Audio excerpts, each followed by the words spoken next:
Hey guys, welcome back to Brotherhood and Banter. As you see, we have a new face on here. Not that one over that one. And this is... I'm Marc Bartnick, and I'm the newest member of the team. And I'm really excited to be part of this podcast. And I'm excited to be with Joey and Jake, who started this awesome time. And if I noticed, did I hear that? The accent in there? What a beautiful accent. Where are you from? I'm from Germany. There you go. I was born there, and I lived all my life until the last 12 years there. So what part of Germany are you from? Well, it's about 5 minutes from Switzerland and about 15 minutes from France. I can literally walk to Switzerland. Really? Yeah. And then it takes, if you drive, it takes you about 4 hours to go all the way through Switzerland, and then you end up in Milan in Italy. Wow. I'm going to put that up. I want to pull that up and so I can see. That's so cool. Yeah, it's a really nice area. So tell us again, how long you been here in the States? 12 years, actually like 12 and a half.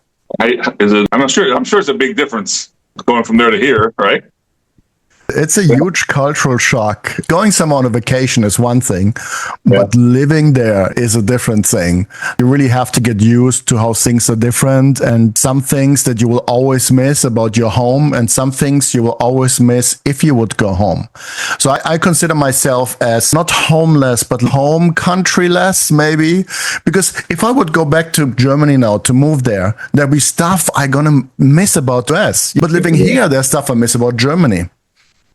So the only way is we get really rich and famous, and then we can buy our own island and have everything there. There you go. I like that idea. So tell me, what are some of those things that you miss about Germany? Some of the foods. Yeah, a lot of the food. What type of foods? Like, what's the main dish that y'all eat there? There's so many dishes, but I'm very blessed because I made sure that my mom and my sisters taught my wife how to do all my favorite German meals. So I'm not missing out that much. If you could pick one meal that is only over there, tell us about it. Tell me what it is. I can only pick one. That is tough. One that I really like actually is Rouladen und Spätzle. So you have that really thin beef that they're pretty wide and long, those strips, and then you put tomato paste on it. You put a little bit of senf, the yellow stuff. Mustard? That's it. Yeah, mustard. Thank you.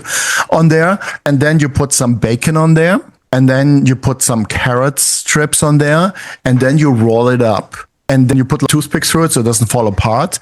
And then you fry it a little bit. And then you cook it in like this creamy sauce. And then when you serve it together with Spätzle, which is German egg noodles, they're really delicious, and together with that cream sauce, I don't know what to compare it to. I've never eaten the sauces here like the German sauces, but it's a very creamy, very flavorful sauce. And then you eat that together, maybe with some, I don't know, like beans or something, like the green long ones, like French beans.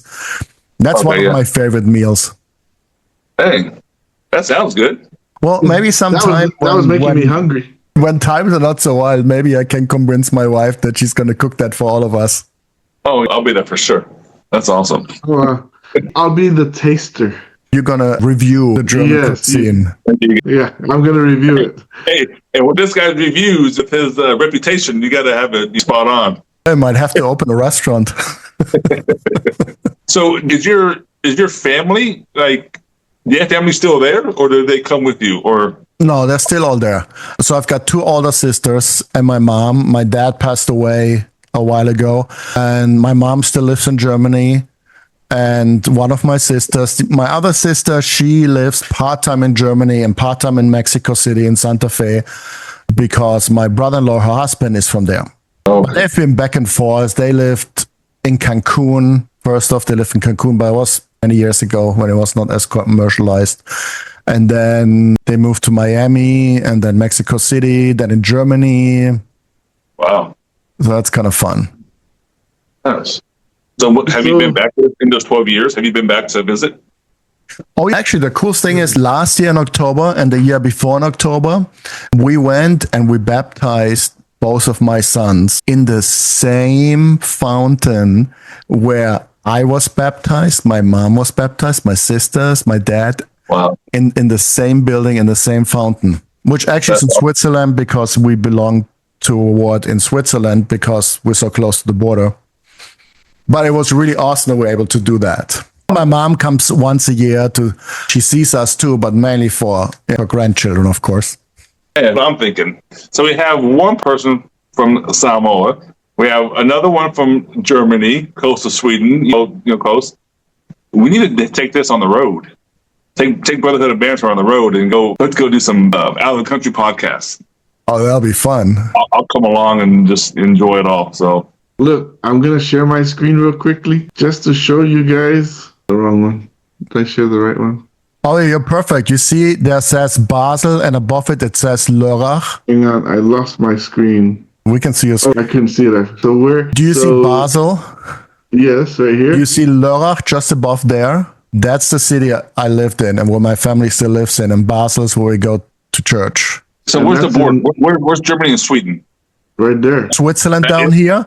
Above it, Lörrach, that's just the border. On the top right is Germany, and on the left is Switzerland. And between Basel and Lörrach, right, there's this little three-country corner, as we call it, right in between. Wow. This is zoom in on his house. Switzerland. This is Switzerland. This is Germany, and this is France. That's right. Wow. So it's Basel. That's so cool.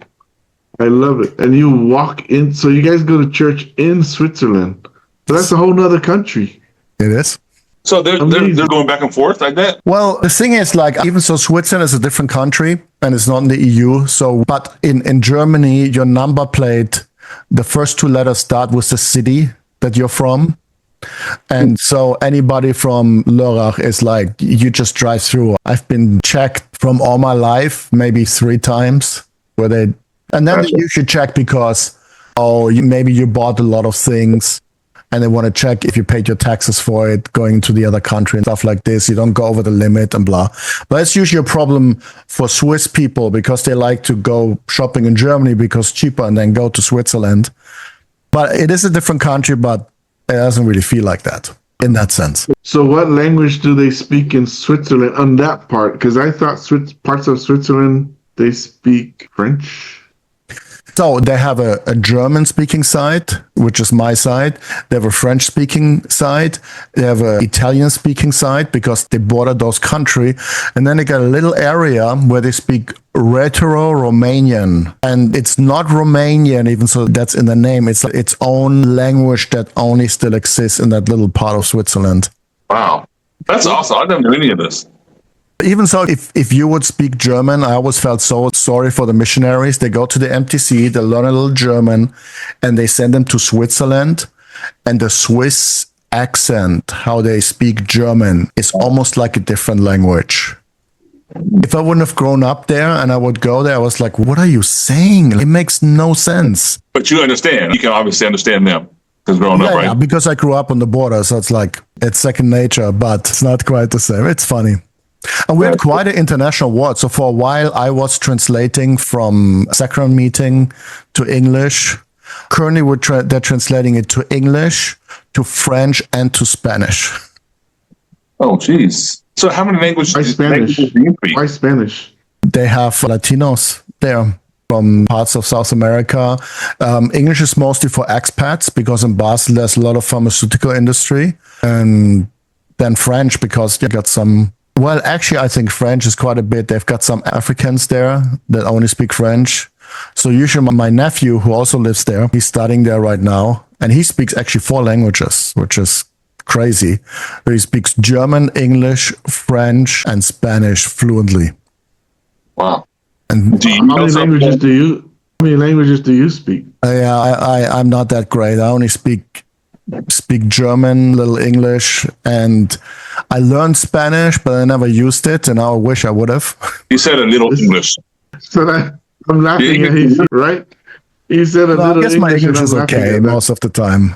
So, and a little bit more about, just moved into our maybe 6, 7 months ago. But Mark was a bishop in one of the wards. And what was you guys' stake called again? We went to Hearst Stake. That's the Hearst stake. So he was a bishop out there, and then he served as a stake clerk, right? I think after that. I was a high counselor and then stake executive secretary. Got it. He was that counselor. I can that's see him awesome. as a executive secretary for sure. Things that he does. All this technical stuff and all that kind of stuff, able to keep things in line and all that. Actually, it was awful. The guy who did it, he was called to be a bishop again, and he did it, and he's retired, and that's what he did, full-time position. And I can't do that. I can't. I started optimizing stuff, but I was like, I cannot spend 2-3 hours every day just making appointments and then being in all the meetings and stuff. It was like a part-time position. So I wrote software. I was like, it's impossible. I can't do this. And then when I left the stake, essentially, I wasn't needed anymore. I programmed myself out of a job. Which is a good thing to have. Tell us a little bit more about what you do professionally to our audience. Well, I'm a software developer and I write custom software. So usually when you want something that exactly solves a problem, really creates something that I'm terrible in explaining stuff. I'm really good at programming it, but it's custom software. If you have a problem and all these off-the-rack solutions don't fit it or don't fit it very well, I can usually build something that works better, is exactly for you, and it ends up being cheaper in the long run. I have a question. It's a weird question, maybe. What subject taught in school most benefits that type of line of work? Oh, that's a good question. Coding, right? It wouldn't be coding. Well, if you do coding in school, then that definitely helps. Math is helpful. I think what really helps is how you think, logical thinking, looking at a problem and analyzing it and being able to find a way how you can solve the problem. How can you break down, like, got a big issue, how can you break it down into smaller problems and then solve them all, see how they would work together, and then build that? You need math, you need logic, you need coding is probably the best. I think you just really need a passion also. I really love what I do. I love to create something that fixes something, that creates a solution to something, that makes life better, that makes it faster, meaning that you have to spend less time on something you don't want to spend, and you can use your time and your resources on things that actually matter. And man, that's so crucial nowadays. I think with everything being digital and in the digital age and all that, I think that this is something that's really good to get into, as far as career-wise, right? For stability and long-term career. Definitely. Even so, there's a lot of scaring going around. Oh, AI is going to take all the jobs. And I use a lot of AI in my programming. And it actually makes me easily at least 20% more productive. It would make me 40 to 50% more productive if it would know what it's doing, which it's not, unfortunately. It comes up with some crazy stuff. So here's another question on this line then. So we know right now humans have to program AI, right, to put things out, right? Would you want it? Would you want AI to be able to think on its own and start doing everything on its own? Or, because it seems to me then that would just put people out of jobs across the board. With a lot of jobs, like yours maybe. Well, the thing is the way that AI is hyped is very inaccurate from how it really works.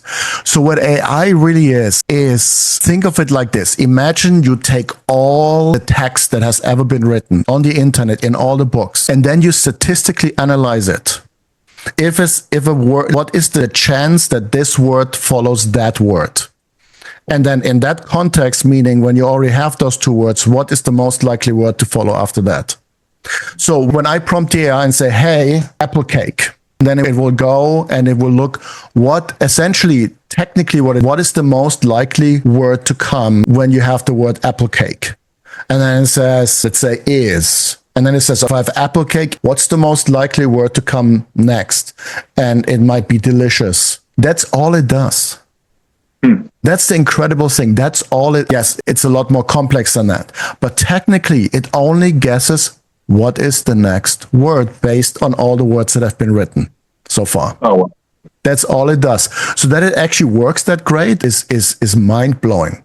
But it's really just a really advanced statistical engine in practice. Even so, it's based on a neural network and it's really just pattern matching. But it really just guesses the next word. There's no thinking going on. Even so, it looks like it, but it cannot think. Wow, that's awesome. I think it's great that the church uses AI in indexing, and we had to go through and go through all that right ourselves and everything, and AI can do it like that. That's actually one of the most powerful ways to use AI because it matches the patterns. It matches the handwriting patterns. It matches how the pattern of the letters. And it's so good at that. It's amazing. No human can beat it on that. Unless you need to recognize on how many pictures there's a fire hydrant, as you surely have done in your captures.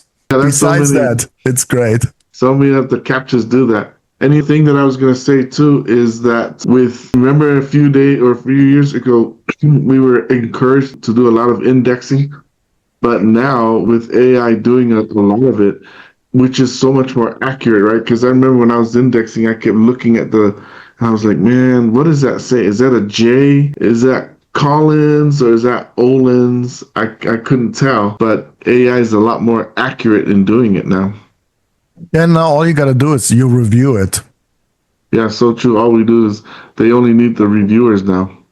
But I love it. I think that's one of the big benefits to us as a church in utilizing AI is using that. Is there anything else you want to share with us for this episode? In this episode, we thought we'll just get to know Mark, have him tell us a little bit about himself and what he does.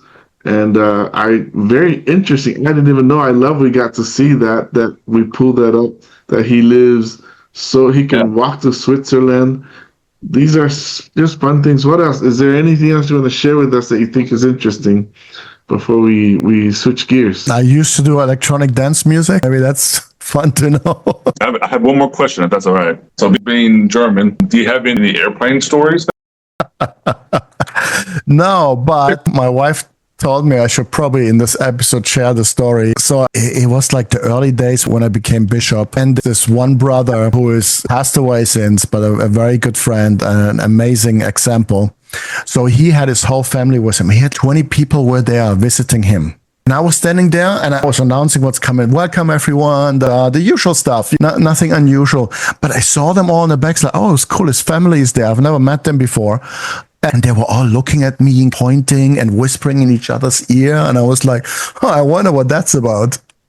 But afterwards, as I came down, I was like saying hi to people and said hi to him. And he told them that I'm the nephew of Elder Uchtdorf. And with the German accent, of course, that was going perfectly. And that's why they were all pointing at me and laughing. That's a good story. I like that. That's fun. And so maybe you are related to Uchtdorf, somewhere around Dumptown. Well, far away, somewhere. I'm related to him by connecting with President Ash. All right. Well, thank you. It's good to get to know you, Mark. Any other questions, Jake? Anything else? No? I'm just excited to have you with us. It's going to be fun. Yeah, I'm excited. I'm glad I can be part of you guys. This is awesome. We are excited. We had a good chat. Him and his wife, we had a fun talk just to discuss our goal and we're doing our podcast. So we're excited to have him on board and we're looking forward to going down this road, this new chapter. All righty. Bye, everyone. See you guys.